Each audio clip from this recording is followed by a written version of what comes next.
Welcome to another edition of Minot Matters here at the Dakotan, brought to you by Shock Safe and Lock. We are kicking off a new series where we are going through the Budget Chronicles.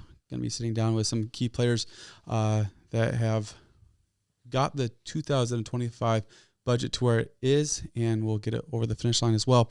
Today, I'm joined by one of the most instrumental people in the whole process, City Manager Harold Stewart. Thanks for joining us today. Yes, glad to be here. Thanks for the invitation. Absolutely. So it seems like this time of year, annually, and perhaps more this year, but is when the engagement for the budget starts kicking in, and it will go up towards the end of the year. People will get even more excited. But for you guys, this almost starts when you're preparing 2024's budget. State of the City, obviously, there were some things that you said that's back in February concerning the budget for 2025, and then April 1st, you have your budget schedule approved. So this is a grueling process you have to do year over year. What's kind of your mindset when it's budget time again? Well, it is a long process, and it seems like once we get it done, we have a few months before we're starting over again. And but it's probably one of the most important processes we go through, and I've stated this at a couple of public meetings that this is the most important process that we go through. You know, I've had the opportunity to work in several different communities in a few different states, and one of the things I often tell councils and staff when I'm interviewing, I said, you can tell me what your priorities are, but show me your budget and I can tell you what your priorities are. Right. And so this is how we execute, and it's a complicated process. You're balancing many different aspects of the organization and the community at the same time, and in a lot of cases it's a give and take, or fund something here, that means something else doesn't get funded, and those kinds of things, and weighing through all of that. And everyone always has an idea, but I mean, whether it's councils, staff, citizens, differences of opinion on what should be funded, what shouldn't be funded, right, what's more important, what's not important, those kinds of things. And so that whole process is a long process where we try to balance all of those components together to come up with a budget that's hopefully reflective of the directive and the priorities of the council, the staff, and the community as a whole. So you have a difficult task because obviously if you're managing the city, you care about the city. Sure. Yeah. But when you're putting together this budget, your feelings don't matter almost. I mean, they matter. We're depending on you for a level of direction, but ultimately city council is the one that's going to approve it. And they're going to, they'll listen to your advice and all that. Sure. There's this balance that has to go on. Talk about that. Yeah, so as in a true city council manager form of government, what I'm hired in to do is to in essence be politically neutral. Right. My job is to provide recommendations based off of professional standards, efficiencies, effectiveness, those kinds of things. The council they're the ones that take care of the political side of things, of what's appropriate or not. And so I work with the staff, and I help provide a foundation and a starting point for the council to have that conversation, and to help advise them on the pros and cons, or the potential effects, positive or negative, depending on what they're considering doing and options. And then ultimately the council has a responsibility to finalize that budget. That's what they're elected to do. So working with staff, again, trying to balance the needs, not only of today, but also of tomorrow, sometimes dealing with the effects of yesterday, dealing with pressures and things that we can't control, such as inflation and those kinds of things. But still trying to put forward a recommendation of a budget to the council and to the community that helps them become the organization in the community that they want to be in the future. Very good. You get to play that intermediary between city council and city staff, and this is probably one of those times where it's highlighted. I'm sure there's conversations, and I want you to talk about it, where you are dealing with your directors, your managers coming to you, hey, we need funding for this. And then city council, we heard a lot through, which were already well into the budget at this point, but we heard a lot through the campaign season when the city council members were campaigning, some elected, some not, but property taxes was a huge topic all throughout that. So they're saying we need to lower property taxes, which is a revenue source, and perhaps, I have no idea, but the city managers are saying, hey, this is funding, we need this employee, and you have this balancing act. How many channels, how many different people, not different people, but categories of people are coming at you. Is it basically just your city managers and the city council? You're basically just balancing those two when it comes to balancing those funding and budget? Part of what I see as part of my responsibility as a city manager is to help the council succeed. Right. To listen to what the citizens are saying, either through, and we have multiple avenues of engagement and participation, right? I think we can all agree that we'd all love to have more engagement and participation of our citizens in our processes. But so we try to use as many ways as we can. One of those is the community satisfaction survey that we use. I implemented that when I first got here. I've had some great success in helping communities in previous places I've been with utilizing that tool. One of the things that came out of that citizen satisfaction survey was, a high mark on 80% of the citizens being frustrated with property taxes and feeling like they weren't getting the value for what they were paying. And so, I highlight that with the council. We talk about that as staff and what we can do better. And how we can improve in those areas. So, I have multiple bosses, right? I'm in the middle of a few different circles that coalesce and come together. That being the city council, my staff, the citizens, community partners, both federal, state, local level. All those kind of come in, and I'm at the center of that storm, so to speak. You get paid enough? Kidding. You don't have to answer that. That's got to be a high stress. You don't get to take a break. You get to, it's like the dad, he goes and he gets home from work and there's lights left on and whatever. And you're like, oh, come on guys. Like, let's take care of this place. You drive around the city and you have that feeling. Yeah, I can't drive through a community. My wife calls it my city manager hat. Yeah, she's like, we're on vacation. Like, can you leave the city manager hat off? We don't need to talk about what's happening with this construction project in some random community we're in or whatever. Right. Yeah. Or I have one of those jobs. You take some time off, but everything just stacks up while you're gone. There's no one to do your job while you're gone. Yeah. So absolutely. But I enjoy it. I do it because I wanted to make a difference in communities. I was somewhat successful in the private sector and decided to go to college and come back and choose this as a career field. And there's days that I enjoy it more than others. Sure. And there's days that I wonder what I got into and why I decided to do it. But the good days always outweigh the bad. So there was a holiday, I forget which one it was, that I actually saw you at Culver's. And I almost went up to you. I almost like, hey. I think I saw you there with your family. Yeah. I had Sam. I thought about talking to you, but I was like, you know what? It's his day off. Yeah. Let's not do it. But very, very interesting. So before the budget gets there, is there stuff that you've told your city managers, I guess not city managers, but your department managers? No, we're not going to include that in the budget. That's not even going to make the cut. Or do you try to include everything and then let council take stuff out? Well, the process I like to go through is, I think there's some health, and I think it's a healthy process to go through of giving them an opportunity to think outside the box a little bit, right? Okay. So when I start the budget with my staff, we have some general directives, but we leave it pretty unfiltered at the beginning. Okay. Let's talk about what you need. Let's talk about what you want. What are some of those out of the box things that we're thinking of, that maybe things that aren't currently in the budget, but if we were to include something in the budget that we could do things a different way, or we could do things a better way or a more efficient, effective way. I think there's a time and a space to allow that conversation to happen. And which usually means that we have a really big budget at the beginning, right, that we're trying to whittle down to the revenues that we project that we think we're actually going to have.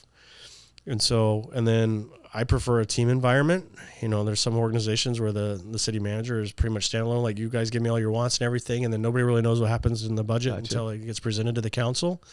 I prefer a team effort. And so the department heads and I have been, and hopefully the department heads are working with their staff down the organization as well, when we sit at the table, that all that's being represented, and they've kind of prioritized, we'd like that, but that's kind of wishful thinking. Right. And they're pretty quick to take those things off the table as we start getting serious about winnowing things down. Makes sense. So, and I think we showed a little bit of that a couple of weeks ago when we presented the city manager budget, with having each of the staff present their budgets. Neat. That was awesome. It feels like as we've gone through this process, that there's been an effort to make a ton of transparency through every single thing. We're not trying to hide people. Not that there's any reason for people to hide, but we're not trying to hide anything. We want everything to be accessible so you can have every question answered. And I think that should be appreciated by the people for sure. I hope so. We've made a very concerted effort this year to do that. And then you guys are also having those virtual sessions here in a couple weeks, middle of August, where the citizens can literally ask questions of department heads. Yeah. Which is incredible. So one more question on kind of process. This is kind of borderline here. But I've thought about this there was two things when we're talking about the pay plans. Okay. You have perhaps, I can imagine if I was a city employee, I would be watching this very closely. Mm-hmm. This is going to make a huge impact. And then the second thing is there was a question that was brought up by a councilman about the fireman's salary versus hourly and how all that works. And it's like, okay, so for them, they have to, do you get texts? Do you get emails? Do you get feedback from employees? Like, all right, guys, like what's going on here? Is it that that much communication going on between city employees and stuff when you're talking about pay? Because that's very public. You don't have that maybe at Intel, because they have a board meet, they have a general session, there's shares and all that. But a normal organization is just, all right, this is the raises you guys are going to get this year, and that's done, and you move on. Yeah, that's one of the things that makes my job interesting and somewhat challenging at times is we literally work in a fishbowl. Yeah. Right? And particularly in a state like North Dakota, where they have very generous open records laws, everything we do is open to public scrutiny pretty much. And so whether that's citizens or employees or whatever. So yeah, there's often, as we talk through this, but at the same time, those of us that work in local government understand that, right, and know what we're signing up for when we do that. But yeah, there's a lot of water cooler talk, throughout the organization, about what's being discussed, how council's reacting, how the community's reacting, positive and negative, those kinds of things. And we try to engage with our staff, and we try to be just as transparent with our staff as we are with the council and the community. Does that affect morale? What goes on at city council? Obviously, I get that if the $2.3 million pay plan was approved, that's going to affect morale, but that's not what I'm talking about. I'm talking about the discussions that happen at city council. Does that affect morale at the city, inside City Hall? Sometimes it creates some potential trepidation amongst staff, depending on what's being discussed and how it's being talked about. Right. I've been in communities, we've had good councils, we've had bad councils, right? And if you have a council that comes in and just looking to cut without really understanding the context or the reasoning or what that funding does, doesn't really know what they're doing, then that creates challenges and problems. And one of the things I try to remind some of the council members too is, some of these staff are around much longer than these council members sit in these seats. Yeah. So those council members come and go. Right. And these staff can be here through all that. And we kind of go through this ebb and flow, between what the direction is. And the staff is always there through the middle of it. And so some of them have some experience. They've been around for a while. They watch this ebb and flow. Some of that's positive. They know that, there's a learning curve to a new council. They'll come in gung-ho. And then as they get educated, understand how things happen. Not that they'll completely back off what they're trying to do, but they may be more tactful about how they do that. Right. Yeah, for sure. With the transparency that you guys provided, we were commenting this week that we have good staff. It seems like you have a good set of managers there that are leading the different departments. So yeah, I've always been impressed with the quality of staff that we have here, and we have great people, smart individuals, dedicated and passionate individuals at all levels of our organization. But we're always pushing to how can we be better? Right. How can we use our strengths to help make a better community and make a better organization? So we're going to talk about budget, and I think this flows well into the pay plans. So basically there's, I think technically there's 4 options on the table, but realistically probably 3. There's going to be some pay increase. It just is which of the 3 that's going to be used. Sure. It would be most likely, obviously, hasn't been voted on, hasn't been approved, so that's speculation. But one thing that has come up in the process, though, is the question of we have these 17 steps. Perhaps they'll get reduced, but we basically have a a system where you get, my understanding is your increase in pay is based off the amount of years that you've worked. Is that correct? Not entirely. Okay. So let me talk a little bit about this. So typically in the government world, you have two different pay systems. Mm-hmm. One's a merit-based pay. Another one is a pay-for-performance system. I know it was stated at the meeting the other day that we don't have a merit system. I think what was meant is that we don't have a pay-for-performance system. We do have a merit system. The federal government uses a merit system. It's designed to be fair, that you don't have someone that everyone's being treated the same, and everyone is advancing with their pay somewhat reasonably the same as everybody else, right?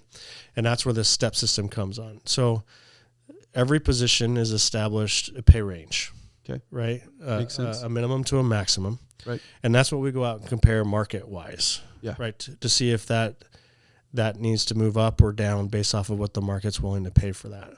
What the merit system or the step system does is it addresses how you move through that pay range, right? And how quickly you move through that. Right now, what Minot has is they have a system that every year, if you work the whole year and you're still here and you have room to move up in that pay range, you move up by 2.5%. And I think I misstated this myself in my own presentation where I said we were recommended to lock the department heads into a 2-step increase, and I said so that's a 10%. Yeah. It wasn't 10%; it's 5%. Right. 2.5 times 2 is 5. And and so each step you get a 2.5% increase, but that's based off of you just being there, right? Everyone gets the same, whether you're a good employee or a poor performing employee. Everyone gets the same pay raise. Okay. Right. And so the situation we have this year is we have those two different pay raises. We had a significant jump in the adjustment of the pay ranges, and we can talk about whether that pay range is built off of a 17-step or a 10-step or those kinds of things. Yeah. But there's some major adjustments based off the market, based off of what other communities have given pay raises to their staff. And those are jumping quite a bit. But then we're also giving this pay adjustment for them to move within that pay range at the same time. And so what the hybrid solution that my management team and I worked on together was, because that market adjustment is so big and we understand the public perception and the public pressures that come with giving that big of pay raises to public employees at a time when everyone is struggling financially, that maybe it's not a good year to give both of those. Right. But we also want to deal with making sure those market adjustments happen, because if we don't, we fall farther behind, which means a more expensive adjustment later on down the road. And so what we basically said with the hybrid plan is, if you got a market adjustment, so if I'm at the middle of that pay range, when that market adjustment happens, we keep you at the middle of the pay range. Otherwise, every time we adjust it, you're never going to get to the top of the pay range. So we're saying this year, if you get the market adjustment, you get that. But we're not also giving you a step increase to move you up. So you're not going to go from the midpoint to somewhere between midpoint and the top of the pay range this year.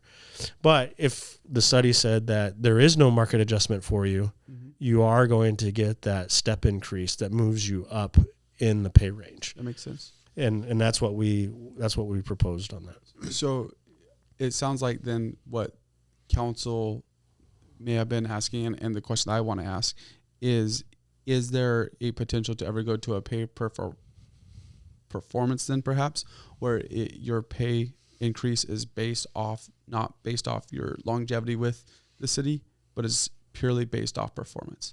Yeah, in some organizations that I've implemented some pay for performance plans, we've moved away from the step increases to pay for performance. And basically, in those systems, employees are eligible anywhere from a 0 to 5% increase based off of their performance evaluations. So you score really well and you're working hard and doing a lot of good projects successfully for us, you're probably going to qualify for a bigger increase. Right. And you can potentially, then the employee controls how quickly they move through that pay range to some degree. Right. The challenge I have with it, though, in North Dakota is, again, and I kind of alluded to it a little bit earlier, some of the open records laws. Most states I've been in, personnel records are not open record. Gotcha. So anytime we do an employee evaluation, that's open to public records requests. And it's not that I have a problem providing it, But the effect of that is even if I provide constructive criticism, that can be misinterpreted by the public as a not well-performing employee, which may not always be the case. Right. And again, we work in a fishbowl. Yep.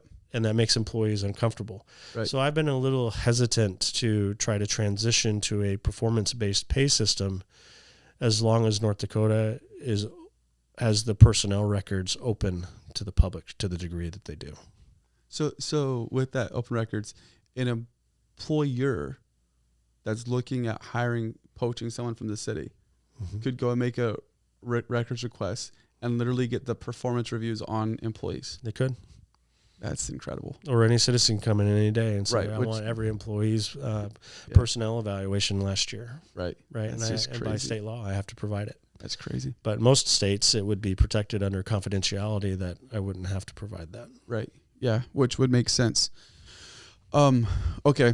I think that clears up the pay plan. Now, something, though, that has come up when we're talking about money, and it feels like it's almost the easy way out. I'll say that. You can disagree. That's great. And I don't know that you've said it. But it's talk about we got to pay our employees good in order to keep them. And I agree with that. But talking with you for just the 20 minutes that we've been talking, I can tell that you're trying to instill a culture too. Mm-hmm. You're trying to go and push people, make them feel happy. And that's something that not every organization has. That's something that stands out. So I ask you, are you seeing that money is a determining factor? Not for getting new employees. Culture, people would have to be talking about it very heavily in order for them to want that. But I'm talking about for retaining employees. Do you see that retention in the city happens because of the culture that is being instilled? I think it's a balance of all of them. I think if you get too far out of whack with how competitive your wages are, that does have an impact. Mm-hmm. But statistics will show and studies will show today as well, and particularly with the next generations, that they're more likely to leave an organization because they work for a boss that they don't want to work for, more than the pay. But you still have to have that pay within a certain amount of range that it doesn't become a factor. Got to be comfortable in their life. Yeah, and we are. That's one of the things I've been working with my staff on, of trying to be a better employer of choice. And that doesn't always necessarily translate into money. Right. But at the same time, the financial pressures that the public is feeling, and this is one of the things I love about our mission statement is, neighbors serving our community with pride.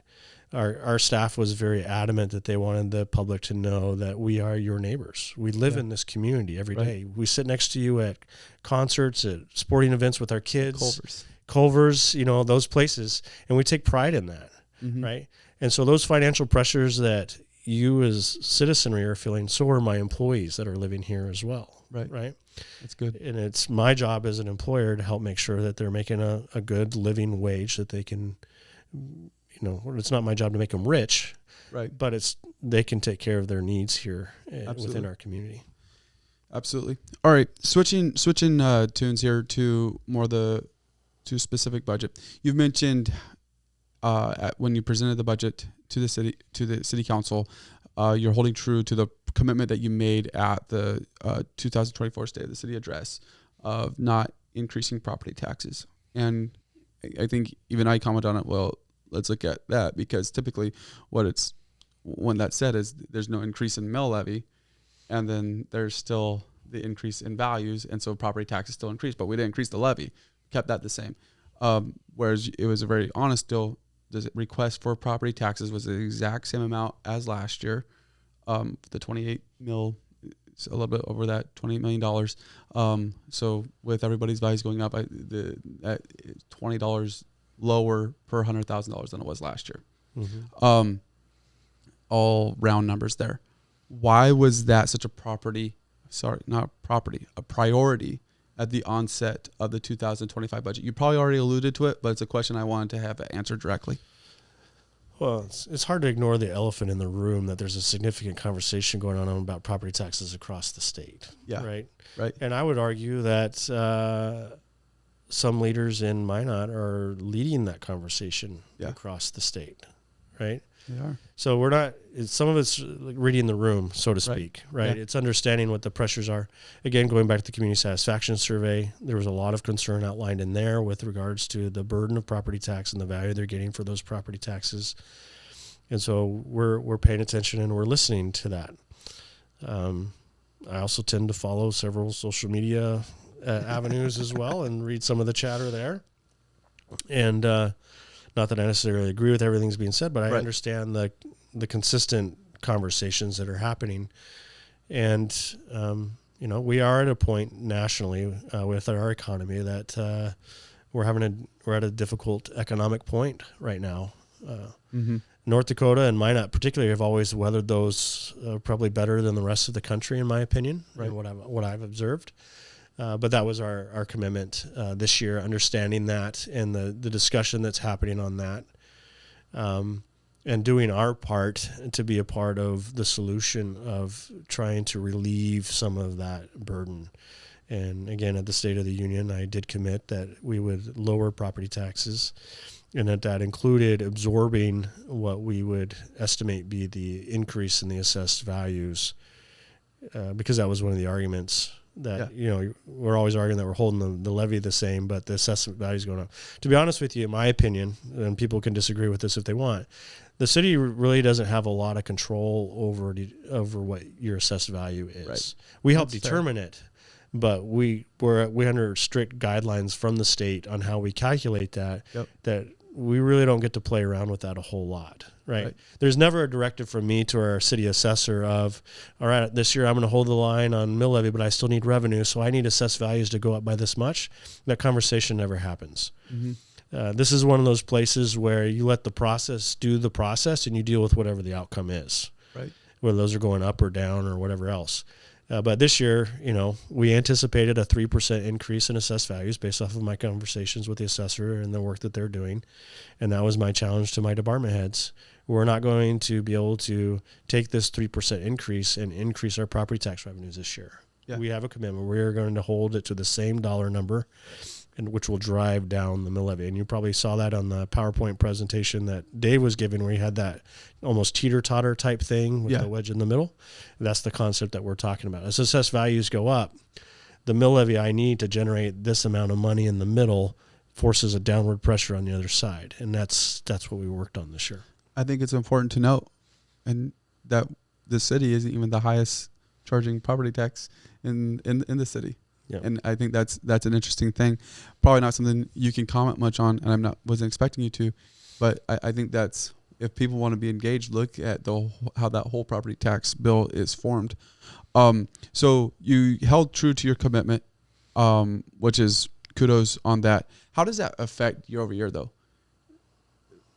We have to anticipate as homeowners that property taxes are going to go up because, as you already said, like your value is going up on your home. So what you're wanting to do as a citizen, what a citizen's wanting to do is buy a home for $200,000, this isn't even nearly close, but have their $2,000 tax bill and never have that increase over the next 10 years and sell it for $400,000, in 10 years later. Like, that's not realistic. It's not realistic, no. And so year over year, what would be you can't comment on the 2026 budget and how that's going to look in detail, but should a citizen anticipate a nominal increase year over year in their property taxes? Is that fair? I would say so, especially if we continue to see the inflationary impacts that we're having.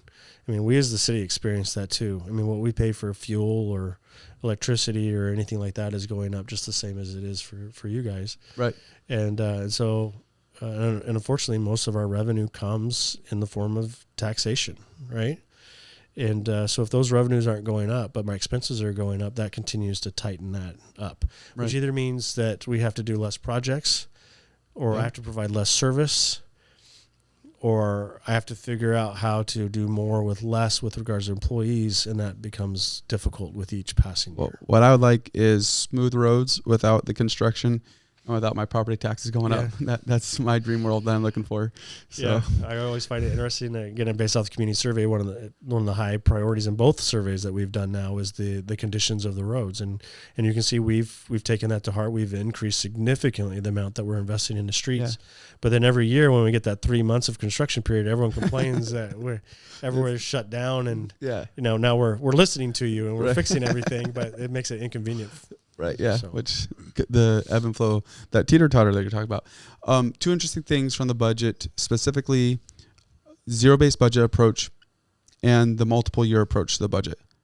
And I think, first off, what was the inspiration behind going to the zero-based budget rather than just, from my understanding, looking at last year's budget and then, all right, we need to adjust numbers based off last year's budget? For me, the approach on the zero-based budget was a way to kind of some degree force the organization and the staff to look at the budget from a different perspective than what we've done historically in the past.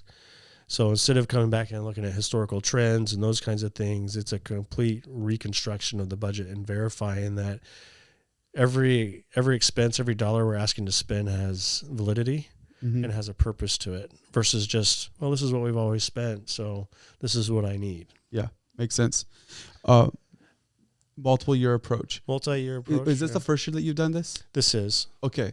Where would the inspiration come from this? Because I really like this. You have a few communities across the country that are starting to do this, so to speak. And my concern was as we go through this and we start going from the unfiltered big dream budget down to the realistic budget, sometimes staff has a tendency to cut things to make room for things that they want. But the things they're cutting, you can only cut for so long, right? Before we have to build it back in. So an example of that would be the police. We sort of, yeah.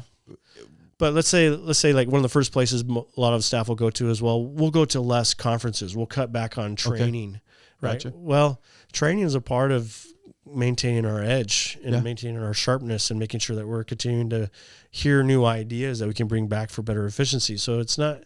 You can't keep cutting that because eventually you're going to have to put it back in. And this is a pattern that I've seen that, well, we cut it out of this budget, so now we got to go put it back in the next year's budget.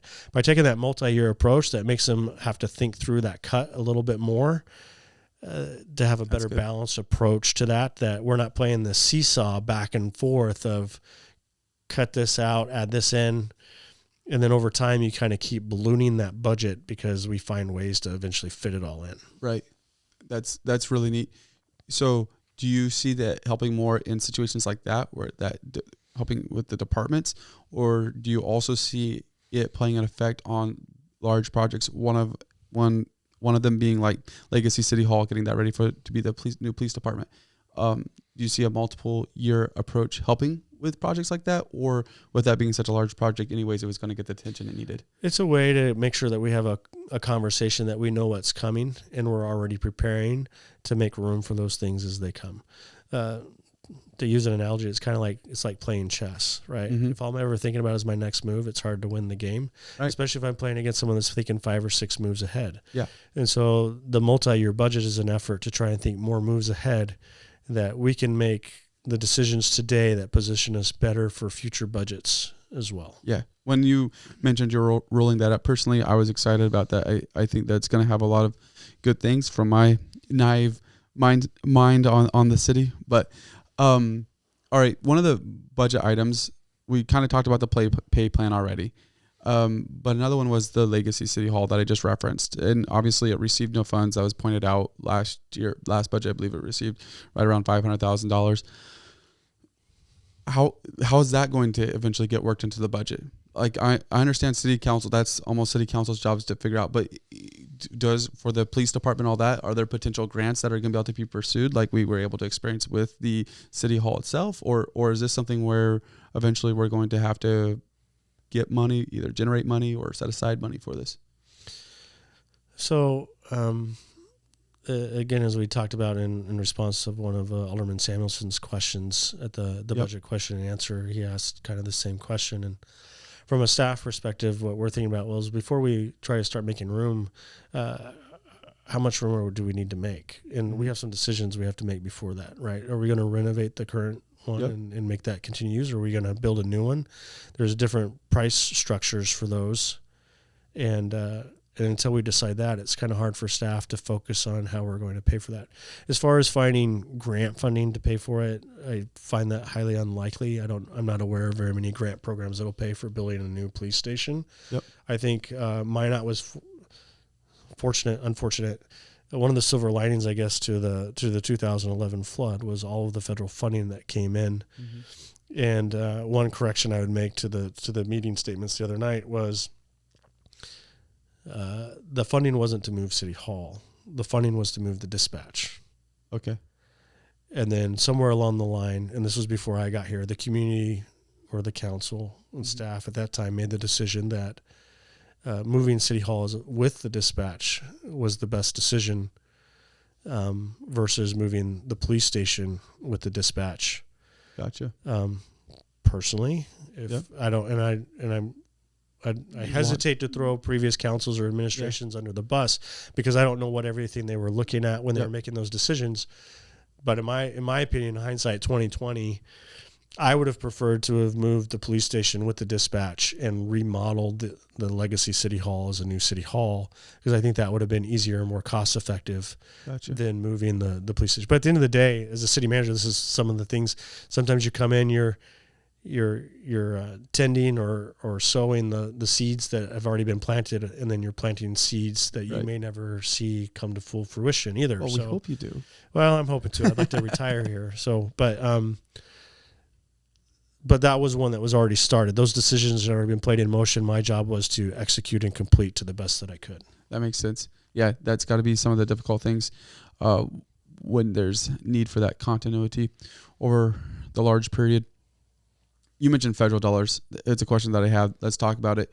Minot has had federal dollars come in because of the flood control and other things. It was brought up in the discussion between council and department heads on the bus, the buying a new bus, whether it was diesel, hybrid, fully electric. Federal government would be more likely to fund a hybrid or fully electric bus up to 85%. And then there was the question about, are there strings attached? And so my question, and it's probably a difficult question because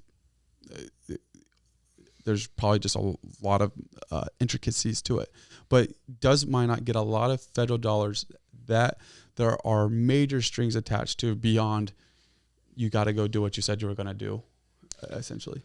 It depends on what you consider major strings. Yeah. You know, there's that rule that he who has the money makes the rules. Yep. And when you're depending on the federal government to give you rules or give you money, you're dependent on what their priorities, goals, and objectives are. Right. We do have some departments that are heavily subsidized by federal funding, airport and transit being the two big players on that. Also our streets, we try to go for as much funding that we can for roads and bridges and streets and those kinds of things. And there are strings that come attached with that sometimes. In fact, there are some projects, particularly in street projects and some of those kinds of things, that there may be times that I may advise that the city is better off not tying any federal funding in that, because of the processes you have to go through, the environmental studies you have to do. Right. It's going to take twice as long to actually complete the project, and you're probably going to double or if not triple the cost of the project by doing that. So in some cases, but at the same time, if you can't afford to pay for that and you need that money to make it work, you really don't have a lot of choice, right? Yeah. The example I give a lot of times is I've got a son who's looking to buy a car. Ideally, in our best world, we would tell our kids, don't go buy a car until you can go pay cash for it. Right. But most of us can't afford to do that. We have to pull a loan to pay for that, right? Right. And that's kind of the same situation with us with regards to the federal government and getting that funding. A lot of these things like building a new city hall or moving dispatch or doing all this flood control projects, those kinds of things that we on ourselves and our own finances couldn't afford to do. And so you kind of make the deal and you deal with what you have to. But as far as some strings attached, there are policies and procedures and regulations that we have to abide by. We deal with it with the CDBG programs as well. One example might be, through the COVID stuff. If you had any federal funding, there were certain mask policies we had to have in place for our staff. Okay. Because we were receiving those federal dollars. Right. And it was even pretty blanket, even that you couldn't even just limit it just to, let's say, like the airport. Mm-hmm. because it applied to the entire organization. Interesting. Right. And so sometimes there are some of those strings, and those rules change too. So once you've taken the money, they change the rules afterwards, and you don't really have a whole lot of choice. Wow. Right? Even with the idea that they wouldn't fund a diesel bus, like perhaps in the major cities, that's not a big deal, because it seems like there's a larger movement in those cities for hybrid and electric. But in our city, do we have a lot of electric cars? You might have a hybrid car, like the truck we just bought might be hybrids because it's trending that way. But as far as it seems like we wouldn't have a ton. I mean, I've seen a few electric cars going around town privately. But I'm as talking far as about the for city itself, no. But and I have a meeting next week. I think I've tasked the assistant city manager to work with staff. There is, this is he who has the money makes the rules. So, and some of this is dependent on administration and national politics, right?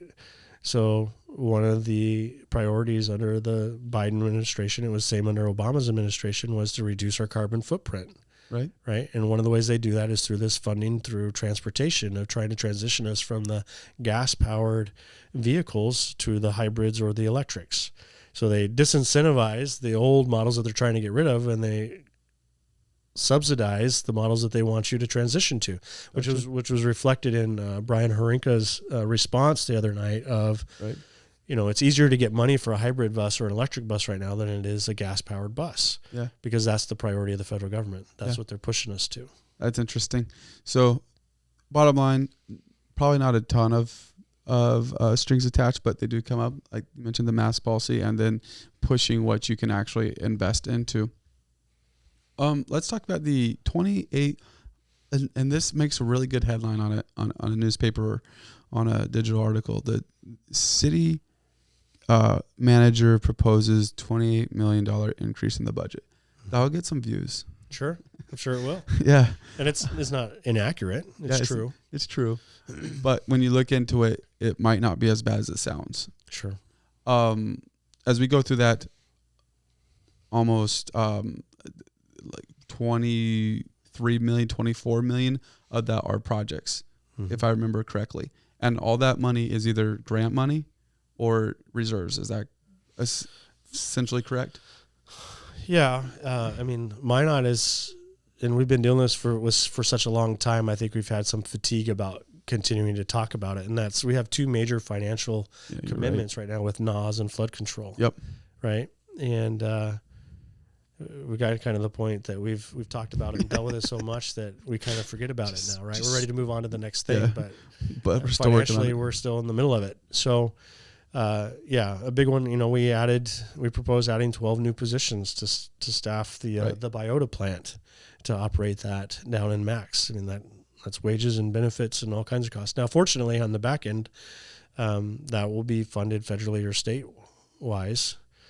So it's kind of a pass-through. And that's one thing to remember, too, is by state law, and I think this is appropriate, any money I receive, I have to have built in the budget, and any money I spend, I have to have built in the budget.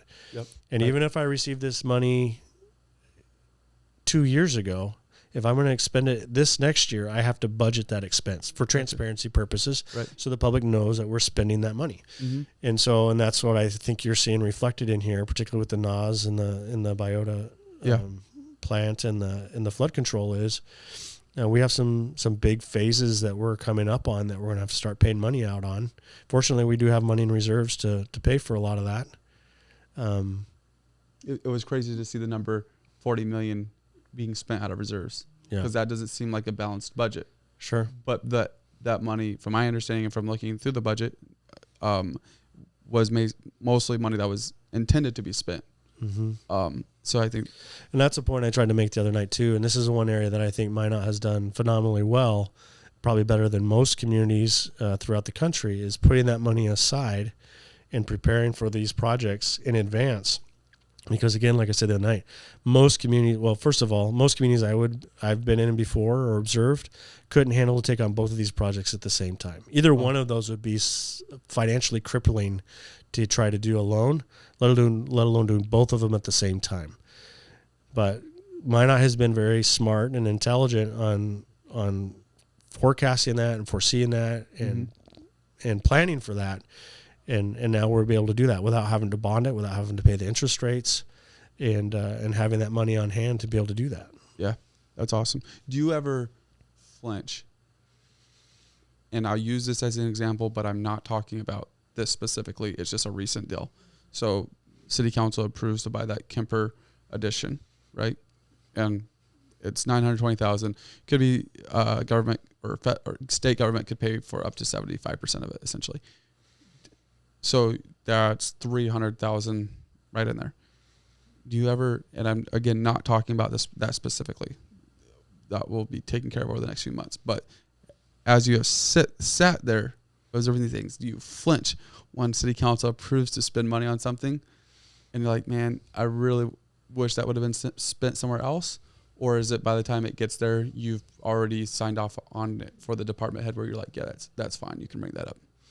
Well, again, I work in an environment where there's a variety of different opinions and priorities. Oh, yeah. Right. So, and including my own. Yeah. Right. But I often tell people as a city manager, my job is to move at the speed and the direction of the majority of the council. Yeah. And to some degrees, I'm kind of like your physician, right? You can come in, you can tell me what your problems are. I can give you advice on how to fix that, but ultimately it's up to you on what you want to do to be able to fix that, right? So if I come in and tell you need to change your diet, you need to lose weight, you need to exercise, it's up to you ultimately to decide whether or not you're going to do that. Right. And that's what I run into sometimes with councils. Sometimes there's things that they make a priority that probably wouldn't be my highest priority, but that's what they're elected for. Yep. Right. And so, yeah, there's sometimes that, at least when we're having the discussion, I may or may not agree, but once that decision's been made, my job is to execute. Yeah. I think that's something that is seen and that I always am like thankful for. You'll go and you see a pretty intense discussion. The vote will happen. Item 8.3 is next on the agenda, you know, and it is what it is. And people might go home and have their thoughts or whatever, but it's pretty much next item. We don't let it spill over. Right. And I think that's something that is good for our council to continue. So, well, it's been interesting. We could go into the increase more, but I think we've covered that well. It's personnel. That's the biggest deal, and we talked about that right away. Overall, it's been really interesting just to learn how the whole budget's created. Yeah. I think people need to be more impressed by that, honestly. Yeah, it's a lot of work. Being a city manager is kind of interesting because really, in essence, I have a responsibility of running probably 12, 13 businesses at the same time. Right. And trying to balance those. And a lot of times everyone consolidates it down into one entity, one thing, which ultimately it is, but there's different rules, you know, like, I have rules on how I use the enterprise funds in the water department, and I have to keep that separate from the general fund and, you know, some of those kinds of things. So I'm always impressed by your knowledge when you're sitting up there, and I know that's not very nice to you to go and slap compliments on you while we're sitting here, but it's all you know your stuff, and I think Minot should be thankful for that too. That we have that. We already commented on the department managers and finance director David Lakefield knows his stuff. You're going through that, and people have questions, and you're like, dude, how is he going to have this one? He's ready for it. He knows it inside and out, and you're the same way. So Minot's blessed in those areas. Thanks for coming on and sitting with us. Yeah, thanks for the invitation, and happy to do it anytime. Absolutely. We'll have to do it again, get to know you more. So this has been the initial episode of the Budget Chronicles here at Minot Matters, part of the Dakotan, where we're taking a look at the 2025 budget for the city of Minot. Be sure to subscribe, follow along. We're going to be sitting down with, next we'll be sitting down with Council President Mark Janser, and we'll be moving on through all the council members that are willing to do it. So looking forward to it, and thank you for watching this episode. Have a great day.